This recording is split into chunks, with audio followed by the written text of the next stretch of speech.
Hello everyone, তো তোমরা সবাই কেমন আছো? আশা করছি বেশ ভালো আছো। আর আমরা কিন্তু এই যে রাখি কিনতে চলে এসেছি। আর এদিকে কিন্তু প্রচুর বৃষ্টি হচ্ছে, মেয়ে কিন্তু ভিজে ভিজে ওই যে দেখতেই পাচ্ছ অন্য দোকানে চলে যাচ্ছে। তো চলো দেখা যাক। গুড ইভিনিং সবাইকে বলছি, তোমরা কেমন আছো? আশা করছি বেশ ভালো আছে।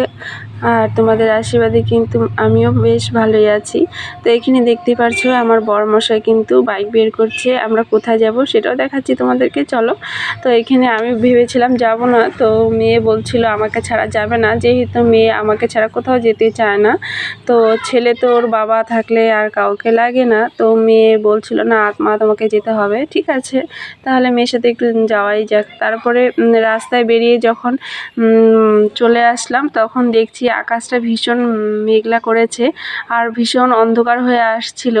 তো আমি ভাবছিলাম যে এসে তো কি হবে, ভিজেই যাব। তো তবু মেয়ে বলছিল মা চলো তাড়াতাড়ি হয়ে যাবে। তো যাই হোক, রাস্তায় হেঁটে হেঁটে যাচ্ছি আর চারপাশটা দেখাচ্ছি তোমাদেরকেও। দেখতে কিন্তু ভীষণ ভালো লাগছিল আর সবাই কিন্তু ছুটাছুটি করছিল বাড়িতে যাবে বলে। তারপরে চলে গেলাম এই যে ওপাশটা, রাস্তার ওপাশে। তো যাই হোক, এবার একটা চলে গেলাম কাপড়ের দোকানে। সেখানে গিয়ে কিছু কেনাকাটি করলাম, সেটাও তোমাদেরকে দেখাবো, পরে দেখাচ্ছি। তো এইখান থেকে বেরিয়ে কিন্তু মজার কথা হচ্ছে আমরা কিন্তু দেখতেই পাবে একদম ভিজে যাব আর ভিজে ভিজে কিন্তু বাড়িতে আসব।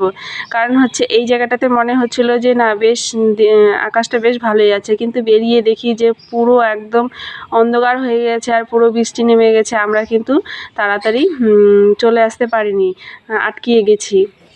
তো এই যে এইখানে চলে এসেছি যেই দোকানে, সেখানে এসে কিন্তু লাস্টে বসেই ছিলাম। এই যে এইখানে এসেছিলাম কিন্তু রাখি কিনতে আর মেয়ের কিছু কসমেটিক কিনতে।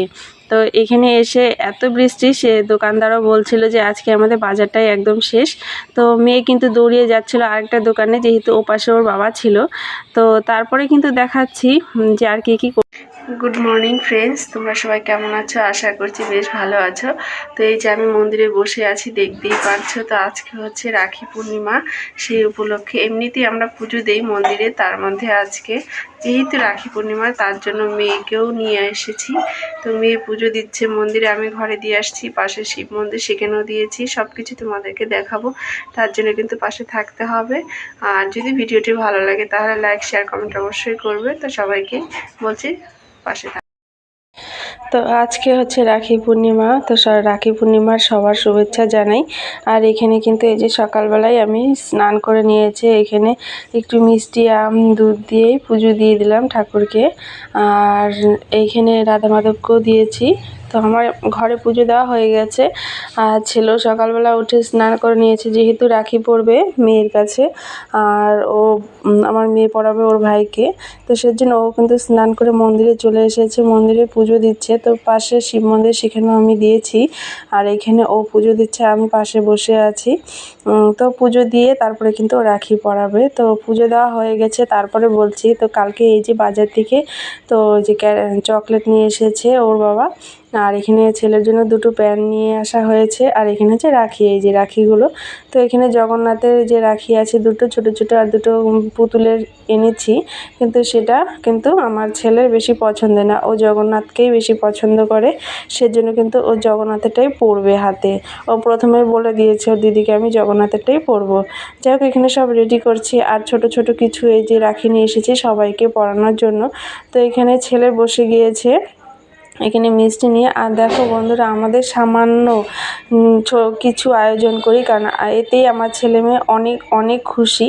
আমাদের সেরকম কিছু করার মতন ক্ষমতা নেই, তবু আমার ছেলে মেয়ে এইটুকুনোতেই অনেক খুশি, অনেক আনন্দ, আর আমাদের এটাতেই অনেক ভালো লাগে। তো এখানে এই যে মেয়ে ওর ভাইকে কিন্তু রাখি পরাচ্ছে। তো ছেলে কিন্তু নতুন প্যান্ট পরে নিয়েছে, যেহেতু ওর গেঞ্জিটা এবার আনতে পারিনি, গেঞ্জিটা আনিনি। আর মেয়ে কিন্তু ও নতুন ড্রেস পরে নিয়েছে। এবার হচ্ছে ফুল ধান ধূপা দিয়ে এমনি তারপরে কিন্তু রাখিটা পরাবে আর কি। আর ছেলে চুপচাপ বসে আছে, যেহেতু ও রাখি পরবে তো ওর ভীষণ আনন্দ লাগছিল। তো এখানে এই যে মেয়ে রাখিটা পরিয়ে দিচ্ছে আর ছেলে দেখছিল কি করে গিঁঠু দিচ্ছে। তো ও যেহেতু দিদিকে পরাবে, ও তো ঠিক মতন বান দিতে পারে না। তো ও বলছিল যে এইভাবে আর কি বান দেয় নাকি। তো দিদিকে বলছিল, তারপর ও দিদি হাত দিচ্ছিল, তো দিদিকে কিন্তু এখনও পরিয়ে দিবে। আর ওদের এটাতেই ভীষণ আনন্দ। আর সারাদিন কিন্তু ভাই বোন লেগেই থাকে, তবু একজনকে ছাড়া একজনের চলে না, এটাই হচ্ছে বলে মানে ভালোবাসার বন্ধন।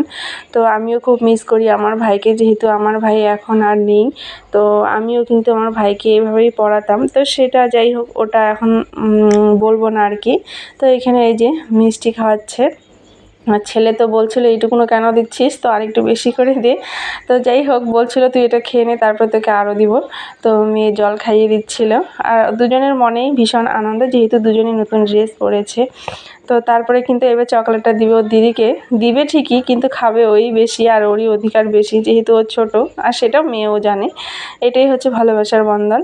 তারপরে কিন্তু আমার ছেলে ওর ঠাম্মিকে কিন্তু রাখি পরিয়ে দিবে আর কি। তো ওর ঠাম্মিও ভীষণ খুশি। তো এই যে এখানে ওর ঠাম্মিকে পড়াচ্ছে, বলছে তুমি তো দাও এদিকে হাতটা, তুমি গিট্টু দিতে পারবে না, আমি সুন্দর করে দিচ্ছি। তারপরে যাই হোক, এই যে মেয়ে চকলেটটা বের খুলে নিয়েছে, এখন কিন্তু দুজনে বসে খাবে। তো বন্ধুরা দেখো, এটাই হচ্ছে ভালোবাসার বন্ধন। তো এইভাবে জানি যুগ যুগ ভাই বোনের ভালোবাসা কঠোর হয়ে শক্তিশালী হয়ে যাক, এটাই কামনা করি। তো আমি পিছনে বসে বসে শুধু ভিডিওই করে গেলাম, তো কী করব, এটাই আমার হচ্ছে কাজ। তো বন্ধুরা কেমন লাগলো ভিডিওটি অবশ্যই জানাবে, ভালো লাগলে লাইক শেয়ার কমেন্ট করবে, পাশে থেকো। তো সবার জন্যই শুভকামনা রইল রাখি বন্ধনের। তো টাটা।